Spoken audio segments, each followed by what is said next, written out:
Bem-vindo a mais um podcast aqui do Instituto Alegro.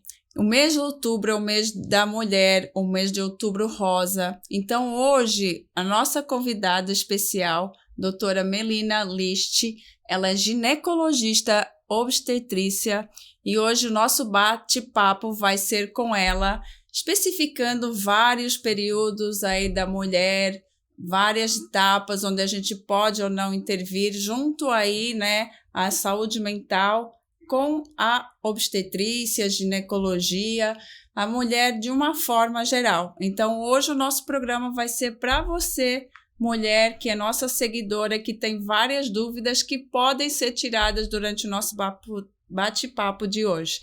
Melina, quer se apresentar um pouquinho melhor para os nossos seguidores? Oi, tudo bem? Bom, em primeiro lugar, obrigada pelo convite.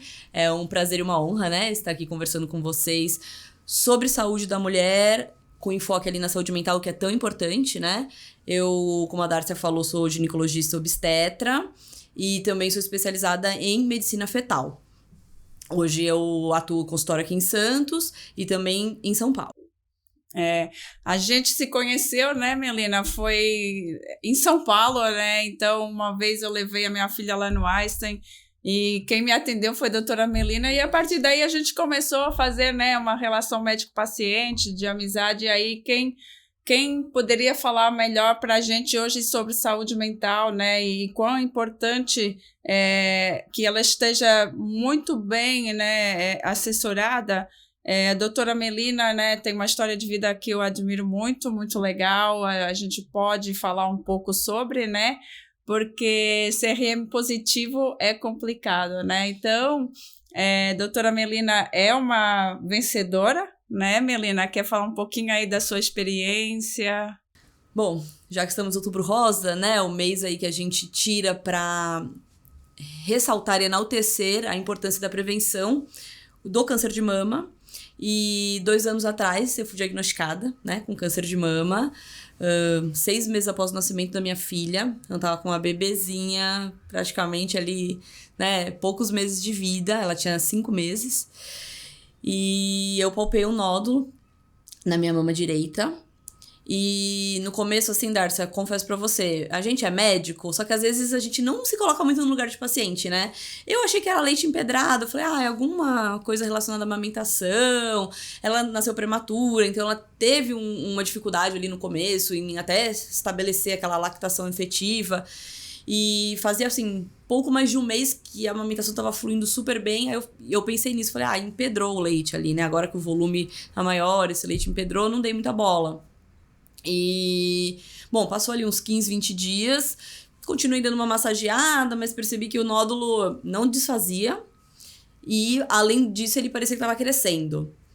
E ele era um nódulo endurecido, com características meio suspeitas mesmo, sabe? Mas ainda assim, não achei que fosse câncer. Eu achei que era uma galactocele, que é um nódulo formado de leite, né? E aí, como você falou, né, eu trabalho lá no Einstein, eu tava de licença maternidade, voltei de licença. E isso era dia 31 de dezembro. Tava de plantão com uma colega que é mastologista. E aí eu falei com ela, você não quer dar uma olhada aqui na minha mama, palpar aqui, porque tem um nódulo assim assado? Ela, deita aí, vamos ver. Aquele jeito assim, sabe? Ninguém nem dando muita importância. Bom, na hora que ela palpou o nódulo, ela ficou meio assim, falou, tá estranho, vamos olhar no ultrassom. Aí pegamos o aparelho de ultrassom, olhamos, e aí vimos que a cara dele não era boa, né? Não era aquele nódulo muito bonzinho, não. Bom, naquele mesmo momento, enquanto eu me trocava, ela pegou o telefone, ligou pro colega radiologista que tava de plantão. E aí pediu pra eu ir lá no setor da radiologia já fazer uma biópsia naquele dia mesmo. Aí eu falei, mas como assim? Nem falei nada pra ninguém, nem pro meu marido, tô aqui sozinha. Ela, não, vamos fazer uma biópsia, melhor. 31 de dezembro, 3 horas da tarde. Hora ideal pra fazer uma biópsia. A cidade de São Paulo, assim, vazia, não tinha ninguém em São Paulo. E eu, caramba, eu tenho que voltar pra Santos, vou pegar o maior trânsito na estrada, mas tá bom. Aí fui, porque eu realmente não achava que era câncer. Fiz a biópsia e vim embora. Cheguei aqui em Santos, eu lembro muito bem da cena, assim, eu tava toda enfaixada por conta da core biopsy, e aí eu coloquei a roupa, assim, que eu ia passar o Réveillon, e aparecia um pedaço da faixa. Aí eu falei, gente, como que eu vou com esse pedaço de faixa aqui? Imagina, passar Réveillon, festa, tirei a faixa, pus o vestido e fui embora, e passei, né? E, bom, e aí... dia 31, meia-noite, aqueles fogos, aquela coisa linda. Eu lembro que eu pensei assim, né, em falar com Deus, né? Falei, ai, Deus, que 2021 seja um ano tranquilo. Porque 2020 já tinha sido pandemia. Sim. Já tinha tido uma gestação de alto risco. Minha bebê nasceu prematura. Eu fui parar na semi-intensiva. Depois de 40 dias pós-parto, eu reinternei por uma infecção puerperal. Ou seja, tinha sido um ano bem difícil, complexo e né? difícil. E aí eu falei, agora 2021, Vai ser ano tranquilo. novo, que seja tranquilo, tá. 4 de janeiro, primeira segunda-feira útil do ano. Já vem o diagnóstico. Já veio o diagnóstico. Aí eu lembro, eu tinha chegado do plantão em Santos, era umas 8h30, 9 horas. Peguei a bebê, coloquei no peito pra mamar. E aí essa mesma amiga que tava comigo me mandou uma mensagem. Oi, Mel, tudo bem? Pode falar?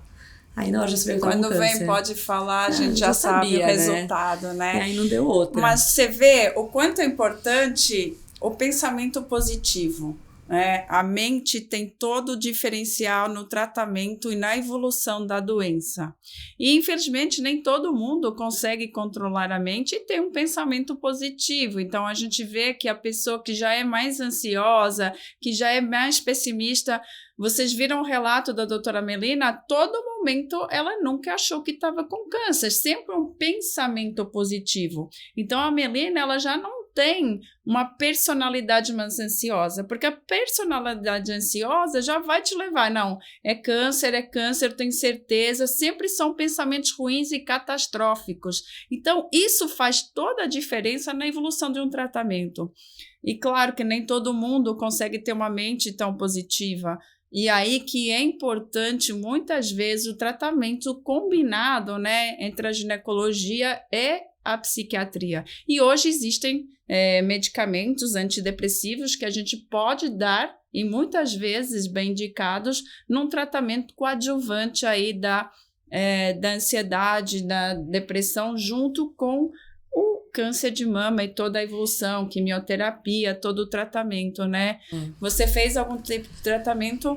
Foi assim, então, quando eu vi o anátomo patológico, por ser médica, né, era o pior tipo de câncer. Era um câncer triplo negativo, que é o mais agressivo dos cânceres de mama.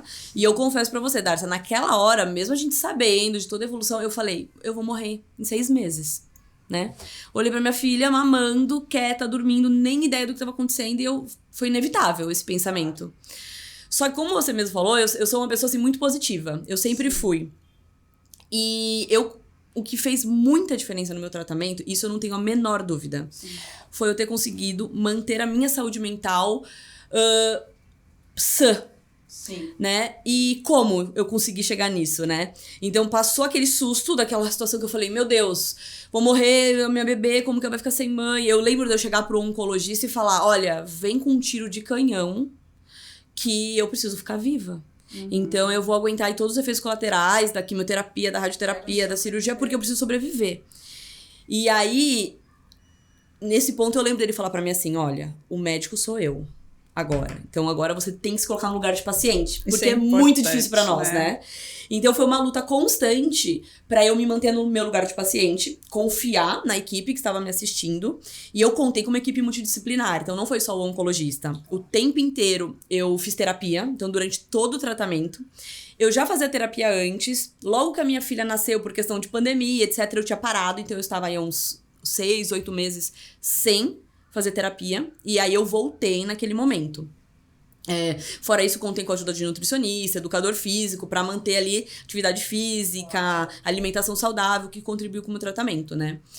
Mas o que me ajudou demais no controle da ansiedade, da doença, foi pensar da seguinte maneira: o que eu posso controlar, o que está no meu controle, eu tenho responsabilidade e eu vou fazer.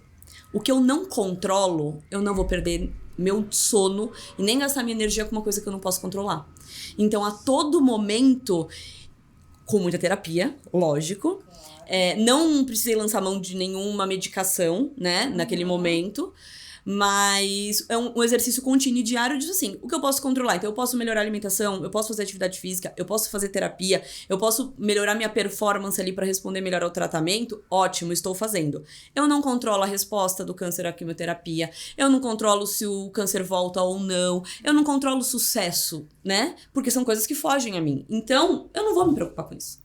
Mas, indiretamente, você está controlando o sucesso terapêutico, porque a gente sabe que cada vez mais, e por isso que também fui estudar medicina integrativa, os fatores que levam ou não você ter predisposição cancerígena, né, já, alguns dos quais já estão bem definidos, né? A gente tem os genéticos, mas o estilo de vida, que nem a doutora Melina falou, a atividade física que eu sempre falo, uma boa nutrição, um bom sono, contribuem, né, para si mesmo que a gente tenha que ter geneticamente algum tipo de câncer, algum tipo de doença, ela evolua de melhor forma possível, né? Diferente da doutora Melina, nem todos conseguem o controle adequado da sua mente. Então, eu tenho pacientes, por exemplo, que já receberam o diagnóstico, não conseguiram mais controlar a mente e a gente teve que lançar mão do recurso dos antidepressivos. A desvenlafaxina, por exemplo, é uma medicação muito eficaz no tratamento que a gente pode usar junto com os quimioterápicos nos tratamentos oncológicos, né? Então, nem todos os antidepressivos podem ser usados, mas existem os seguros que, quando bem indicados, eles são muito eficazes, né? Então, eu já tenho um paciente, por exemplo, que falou para mim, doutora, se eu não tivesse feito o tratamento antidepressivo, eu não teria feito a quimioterapia, né? Sim. Porque eu tinha me entregado já, eu tinha um suicídio passivo, aí uma forma de você querer acabar mais rápido com o sofrimento, né? Porque assim, o câncer ainda, né, existe muito estigma com a doença. Como a doença mental, né? Exatamente, assim como a doença mental. E eu falo isso pra todos os pacientes, assim como não é vergonha nenhuma você falar, eu tô com câncer, eu tive câncer, qual que é o problema, né? E também não é vergonha nenhuma de falar, eu sou ansioso, eu estou com um quadro depressivo e eu preciso de ajuda. Lógico. Eu preciso de tratamento. Ainda ontem eu atendi uma paciente lá que chegou no hospital com uma queixa de dor na mama. E aí, quando eu fui conversar com ela, a história dela, ela tava morrendo de medo de estar com câncer, porque a filha tinha falecido de câncer, o esposo tinha falecido de câncer e a mãe dela tinha falecido de câncer. Não era? Ela tava ótima, ela tinha feito um exame há 20 dias que não tinha nada. Eu palpei, ela falou, doutora, eu só quero que você examine a minha mama, porque eu tô morrendo de medo. Então, claramente, um quadro ansioso. E a primeira coisa que eu perguntei pra ela, eu falei, você tá com acompanhamento psiquiátrico? Você tá fazendo terapia? Não, né? E ela não tava. E aí eu falei, você precisa voltar. Porque isso vai te ajudar. Muito. E você precisa de ajuda pra controlar. Porque hoje em dia tem diversos estudos, né, Darcy, que mostram que a nossa cabeça, ela é capaz de promover sintomas físicos no nosso corpo. Sim, né? Com certeza. E aí, assim, em relação ao câncer, eu tive altos e baixos, né? Não é fácil, não é um tratamento complexo, é um tratamento debilitante, mexe com a nossa autoestima, né? Perder cabelo, perder a mama. Então, tudo isso são muitas questões que as pacientes, elas enfrentam. Não, e tem que ser trabalhado na terapia. Tem que ser trabalhado na terapia. Tem que se trabalhar na terapia. E às vezes, só a terapia não vai ser suficiente. Vai precisar de um auxílio medicamentoso. E não há demérito nenhum nisso, né? Tudo que a gente pode fazer pra gente usar de estratégia pra melhorar a nossa resposta ao tratamento, eu acho que é sempre bem-vindo. E foi isso que eu fiz. Tudo que podia me ajudar, teve a fé, a questão religiosa, que eu acho importantíssimo. Muito. Me apeguei, o apoio familiar, o apoio multiprofissional. Então, tudo é bem-vindo pra melhorar mesmo a nossa resposta, porque é importante a gente ficar bem. Né? E lembrar que o tratamento na psiquiatria não é só medicamentoso, é o estilo de vida, tudo isso. E no Instituto Alegro nós temos também a estimulação magnética transcraniana, que ela pode ser usada durante a terapia com quimioterapia, durante a terapia oncológica, né? Então, o tratamento de depressão, ansiedade, insônia, através de estimulação magnética transcraniana, sem termos que lançar mão do uso medicamentoso quando o paciente não quer, não gosta por algum motivo, né? Então, hoje a ciência está bastante evoluída e temos várias alternativas para tratar aí os quadros ansiosos depressivos, que são os mais comuns. A gente está falando mais ansiedade e depressão, são os mais comuns quando a gente tem um tratamento oncológico ou um caso de câncer aí, né? Sim. Mas falando agora de outros casos de saúde na mulher, a gente vai falar então agora um pouquinho aí sobre a gestação, puerpério, que também é muito importante, né, para as mulheres como um todo.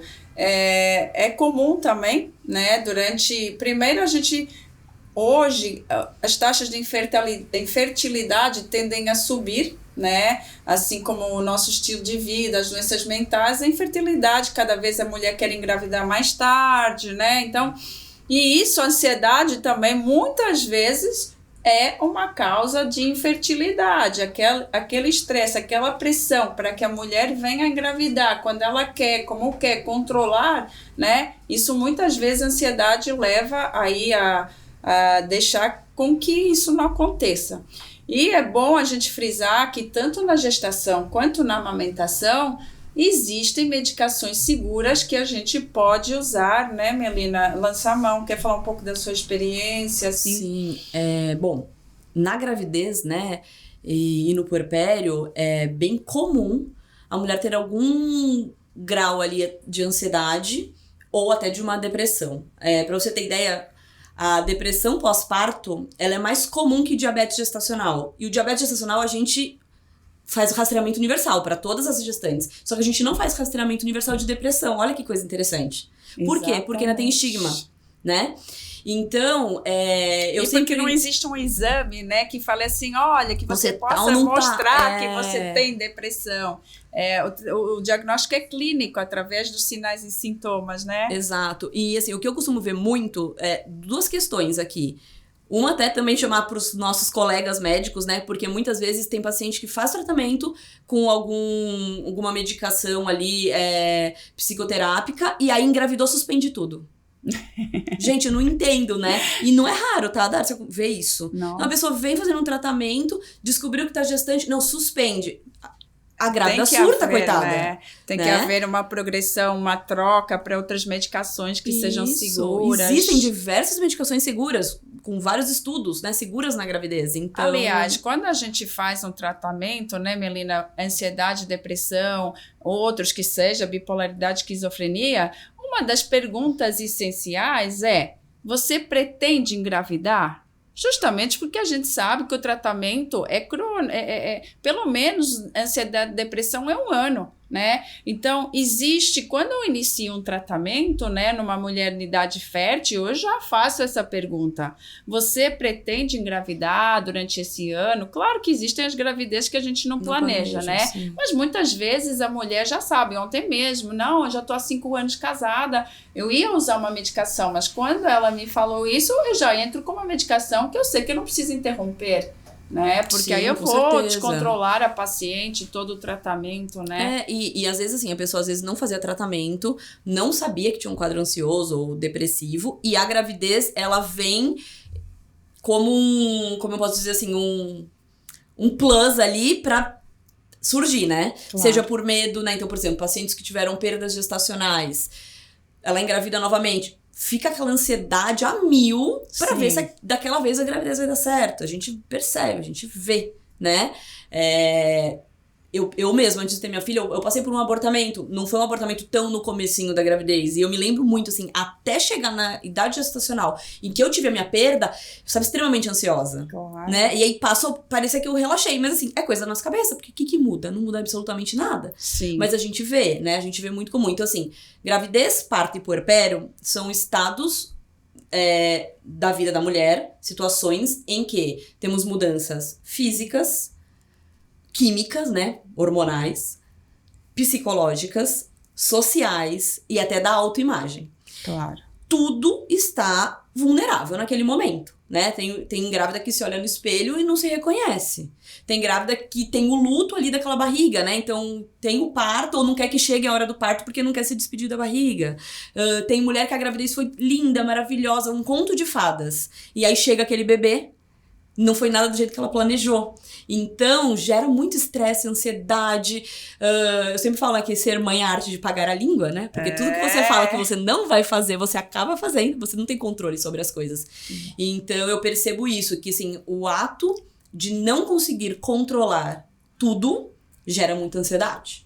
Muita ansiedade. E hoje o Instagram romantiza, né? Eu vejo muitos posts assim: parem de romantizar a amamentação. Parem de romantizar como se fosse tudo lindo, maravilhoso, mágico, tudo perfeito. Não, né? A amamentação às vezes nem sempre é fácil, às vezes machuca, às vezes dói, mas isso é a arte de ser mãe. Você aprender com aquela criança, eu falo que cada mãe vai aprender a ser com aquele filho, né? Então, Sim. ele que vai te ensinar a ser mãe, ninguém ensina, porque às vezes a gente ouve sogra, vizinha, mãe, faz daquele jeito, e aí você se sente ainda mais inferior porque você nunca foi, nunca teve como aprender, né? Sim. Então, muitas vezes, esses palpites de fora só vão, né? Porque a mulher está muito vulnerável, que nem a Melina falou. Então, existe níveis hormonais, progesterona, de estrogênio que caem, que sobem, que é uma confusão total, né? Sim. A mulher perde aquela, ganha no início aquela beleza, que o peito começa a crescer, mas depois a barriga cresce demais. Será que eu vou voltar ao meu peso? Será que eu vou, né? Então, todas as incertezas, né? Sim, tem a dor física, tem a privação de sono do puerpério. Nossa. É muita questão, né? E às vezes a gente precisa reconhecer. Pedir ajuda. Eu costumo sempre fazer um retorno precoce ali das minhas pacientes, na época ali entre 10 a 15 dias pós-parto, quando a gente tá bem naquela fase do blues puerperal, pra entender aquele contexto, como que ficou pós-parto, né? Porque também tem muita questão da idealização do parto. Toda mulher idealiza um parto. Qualquer mulher tem uma idealização no momento do parto. E se não tem normal, ou se não consegue amamentar, já começa a se sentir inferior, que não é uma mãe Sim, suficiente. e nem sempre vai acontecer da forma que a gente idealizou. E tudo bem, a gente precisa fazer essa desconstrução. Só que isso, às vezes, pode gerar um quadro depressivo. Claro. Entendeu? Então, hoje, Darcy, a gente tem o pré-natal psicológico. Existem psicólogas especializadas em gestantes, tentantes e puérperas que fazem todo esse acompanhamento durante o processo de tentar engravidar, durante toda a gestação e o pós-parto e puerpério. Eu percebo que quando as mulheres elas têm esse acompanhamento conjunto ali, focando também na saúde mental, ficam mais seguras, mais tranquilas, né, com melhores resultados, mais aceitação ali das coisas que fogem um pouquinho ao controle. Então é importante a gente falar, assim como é importante falar sobre câncer, é importante falar sobre saúde mental. Sim. No ciclo gravídico puerperal, coisas que são ainda muito, igual você falou, é muito romantizada, né? A mulher nasceu pra ser mãe, nasceu pra amamentar. Não é automático, gente, né? A gente vê aqueles comerciais da mãe plena, cabelo arrumado, maquiada, aquele bebê lindo, gordinho no colo, sorrindo, amamentando. E quem teve filho, quem já amamentou, sabe o perrengue que é. Claro. Né? A maioria das vezes não é tão fácil. Uma ou outra vai de primeira e tá tudo certo, mas ter alguma dificuldade é o mais comum de acontecer. E existe também a parte fisiológica. Então, depois que o bebê nasce, os níveis hormonais caem. Então, é comum, né, a mulher ficar mais triste ali naquela época, né? Logo depois que o bebê nasce, muitas mães experimentam, né, uma tristeza. Vale lembrar que nem sempre é patológica, né? Existe ali um período de 4 dias, uma semana, que nem a doutora Milena falou, que pode existir essa dúvida existencial, será que eu vou ser boa mãe, os níveis hormonais caindo? Mas se essa tristeza persistir, né, sintomas depressivos, então perda de prazer, tristeza, alteração do sono, do apetite, falta de concentração, ideias de menos-valia, lentificação psicomotora, falta de energia, precisamos ficar atentos porque às vezes temos que intervir, né? Então, é comum também, por exemplo, o transtorno afetivo bipolar, muitas vezes o primeiro episódio depressivo, né, ocorre logo após parto, tá? Então, isso é uma coisa que chama muita atenção. A mulher, se tiver uma depressão, que a gente tenha que intervir, né? A gente sempre deve ficar atenta, principalmente se for o primeiro episódio depressivo, se essa paciente tem um histórico familiar aí de bipolaridade, né? Porque o transtorno afetivo bipolar, tratamento é diferente de um transtorno depressivo comum, né? Então, vamos ficar mais atentos aí à saúde mental das nossas gestantes, puérperas, né?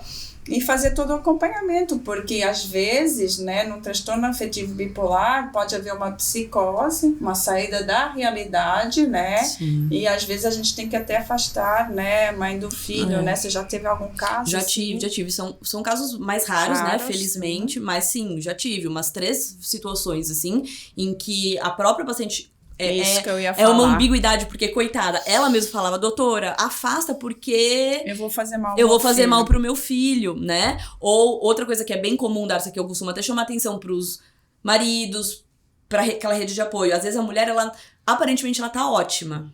Só que, assim, ela não quer ter o autocuidado. Tu sabe aquela puérpera que não quer escovar o dente, por exemplo, não quer tomar banho. Pode ser um sinalzinho de alerta, né? Porque só o choro é meio fisiológico, né? Sim. Então você tá lá amamentando, tá tudo bem, daqui a pouco você olha pro nada e chora. E alguém te pergunta, o que aconteceu? Ela fala, não sei, porque não sabe hormonal. mesmo. Porque por alteração hormonal não teve um motivo ali, Sim. né? Um gatilho ali que deflagrou aquele choro. Mas pode ser um sinal de alerta, né? Pra questões. Então a psicose puerperal, ela felizmente é mais rara. Ela é grave, né? Precisa, de fato, uma intervenção importante. Em algumas situações, afastar a mãe daquele bebê. Porque, em alguns casos, até pode chegar ao ponto de fazer mesmo, né? Algum mal pra criança. Mas é diferente do transtorno ansioso do puerpério, em que a mãe, ela tem medo que tudo aconteça com o bebê. Então, isso é muito comum, é bem comum. As puérperas voltam e falam, doutora, eu acho que ele vai se afogar na banheira, eu fico acordando várias vezes à noite porque eu acho que ele vai se sufocar no berço pra ver se tá respirando. Eu tô com medo do carro, na cadeirinha, de ter um acidente. Então, você pode falar até melhor do que eu, mas assim, são transtornos ansiosos, né? Então, eu falo que quem é ansioso já nasceu ansioso, né? A gente já nasce com uma carga genética, menos serotonina. E o que acontece com a ansiedade é que você vai convivendo com a sua ansiedade. Mas quando você tem um fator estressor, é como se você usasse essa serotonina e aí aparece uma intensidade mais grave da ansiedade, né? Então, às vezes até quadros de pânico. Então, aquela mãe ansiosa, ela já vai ser mais... A ansiedade nada mais é do que a preocupação, A gente se ocupa antes de acontecer, se preocupa, né? Então, é um medo exagerado de tudo. Isso é ansiedade, um medo que te paralisa. Então, você acorda várias vezes à meia-da-noite para ver se você sente o bebê respirar, o bebê tem que dormir do seu lado. E, às vezes, isso até gera, né? Imagina, você dormir do lado do seu bebê, em cima do seu bebê, você pode se virar na cama, né? Então, assim, é um paradoxo, porque... A gente não deve, né, dormir em cima do bebê, a gente pode, né? Então, a gente precisa ter cuidado quando esses sintomas são exagerados, porque isso pode, até desde pequenininho, você vai acabar influenciando o seu filho já a ser ansioso, né? E isso, a nossa personalidade, a gente vai criando desde bebê, criança. Então, isso, existem estudos científicos que provam que crianças, né, são mais ansiosas se tiverem, né, uns pais mais ansiosos, preocupados, com medo de tudo, de que não deixa respirar, não deixa dormir no outro quarto. Claro, é normal que você tenha um pouco dessa ansiedade, a ansiedade é fisiológica, mas quando você deixa de dormir, quando você deixa de comer, quando você deixa, isso te atrapalha na tua funcionalidade, aí já vai ser aí um transtorno que a gente precisa ver se isso vai... né, só resolver talvez até com terapia, né, ou chega a ter que fazer uma intervenção farmacológica, né? Sim, em alguns casos é necessário mesmo, né, e mais uma vez, não tem problema. Tudo que pode ajudar é bem-vindo, né? O importante é a mãe ficar bem, o bebê ficar bem, né, e também você falou das tentantes, a gente é curioso, né? Olha como a nossa cabeça é. Porque às vezes tem aquela mulher que tenta engravidar aquele casal, não engravida, investiga, faz um monte de exame, não tem nada de alterado, mas não funciona, não dá certo, faz um ciclo de fertilização, não funciona, aí desencana. Ai, desisti, não quero mais, vai viajar, vai curtir a vida, volta grávida. Não é raro. A mente tem poder, né? Ou agora a gente vai adotar uma criança. Adota... engravida. Ou então, às vezes, até teve muita dificuldade no primeiro, conseguiu e depois Engravidou logo em seguida, né? Porque tava tão descansada, relaxada, né? E aí a segunda gravidez vem. Então é curioso, né? Assim, eu acho muito interessante pra gente refletir mesmo o quanto a nossa cabeça, a nossa mente, né? O nosso estado psicológico, ele pode, de fato, interferir na nossa qualidade de vida. E não é só curioso, isso tem um estudo, um embasamento científico, porque o cortisol, né, ele faz com que você libere mais hormônio, menos hormônio, então ele vai mexendo em todo o nosso ciclo, né? Então vai liberar mais hormônio, FSH ou não. Então, assim, o cortisol, o estresse, né, é um dos hormônios que mais rege o nosso corpo. E com isso a gente vai tendo, por isso que eu falo que a mente manda em tudo, controla você como um estado geral, né?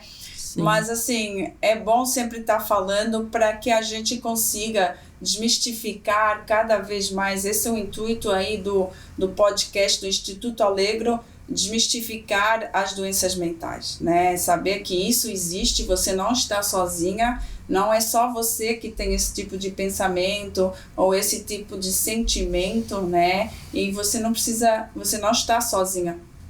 Pode pedir ajuda, ela existe, os tratamentos são eficazes, né, Melina? Então, assim, existem medicações seguras para você usar tanto durante a gravidez quanto a amamentação. Exatamente, né? Então, eu até falo às vezes para paciente, muito pior você não se medicar, não se tratar e ficar com cortisol lá na altura, estressada, liberando aí um monte de hormônios de estresse naquela gestação para aquele bebê, do que você tratar e ficar bem, né? Então é lógico que em obstetrícia, sempre tudo que a gente vai fazer, a gente tem uma balança. Então a gente vai pesar risco-benefício, porque eu tô tratando de 2 pessoas ali, uma mãe e um bebê. Pelo menos 2, né? Que às vezes são 3, 4, se tiver mais de um feto.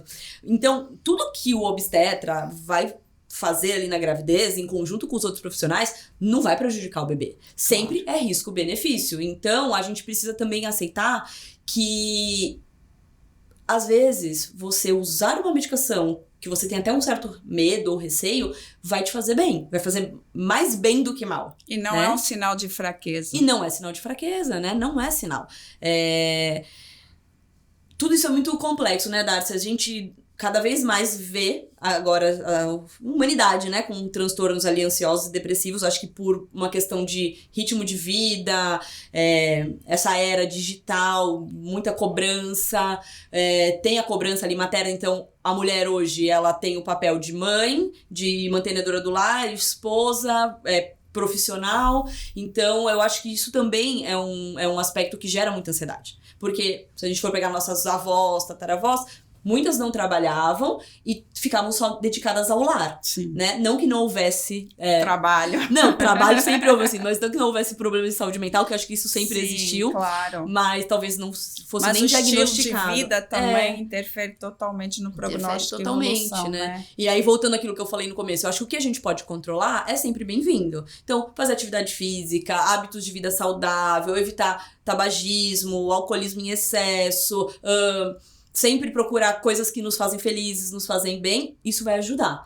Quando isso não for o suficiente, não tem demérito, não tem vergonha em lançar mão de uma medicação para ajudar, né, no contexto geral. Então, excelente colocação.